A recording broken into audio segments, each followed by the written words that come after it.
உலகத்திலே கம்மியா தூங்குறவங்க சீக்கிரம் இறந்து போயிருவாங்கிறதுக்கான എവിഡൻസ് എൻകിட்ட இருக்கு. என்னால പ്രൂവ് பண்ண முடியும். നീ വാഴணும்னா നീ തൂങ്ങണം. അതെ, ഇത് ശരിയാണ്. പക്ഷെ നിങ്ങൾ ഇവിടെ രണ്ട് കാര്യങ്ങൾ അറിഞ്ഞിരിക്കണം.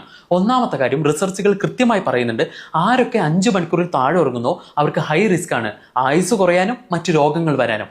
ആരായിട്ട് കമ്പയർ ചെയ്യുമ്പോൾ ഡെയിലി 7 to 8 hours ഉറങ്ങുന്നവരായിട്ട്. ഇനി രണ്ടാമത്തെ കാര്യം, നിങ്ങൾ 7 to 8 മണിക്കൂർ ഉറങ്ങാതെ 9 മണിക്കൂറിൽ കൂടുതൽ ഉറങ്ങുന്നവരാണെങ്കിൽ നിങ്ങൾക്ക് 5 മണിക്കൂറിൽ താഴെ ഉറങ്ങുന്നവർക്കുള്ള സെയിം റിസ്ക് ഉണ്ട്.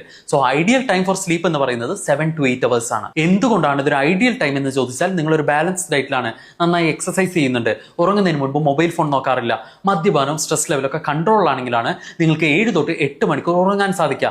അല്ലാത്ത പക്ഷം ഒന്നുകിൽ നിങ്ങളുടെ ഉറക്കം കുറവായിരിക്കും, അല്ലെങ്കിൽ കൂടുതൽ. ഉറക്കം എന്നുള്ളത് നമ്മുടെ ആരോഗ്യത്തിന്റെ കണ്ണാടിയാണ്. അതുകൊണ്ട് നിങ്ങൾ ഒരു ദിവസം എത്ര മണിക്കൂർ ഉറങ്ങുന്നുണ്ട് എന്ന് ഇവിടെ കമന്റ് ബോക്സിൽ പറയാം. ഒപ്പം എല്ലാവരുടെ അറിവിലേക്കായിട്ട് ഈ വീഡിയോ ഷെയർ ചെയ്യുക. Stay healthy. അപ്പോൾ ഡോക്ടർ പറഞ്ഞു കേട്ടില്ലേ, ഉറക്കം നമ്മുടെ ആരോഗ്യത്തിന് അത്യാവശ്യമാണ്. ഇന്ന് മുതൽ നമുക്ക് സ്റ്റാർട്ട് ചെയ്യാം.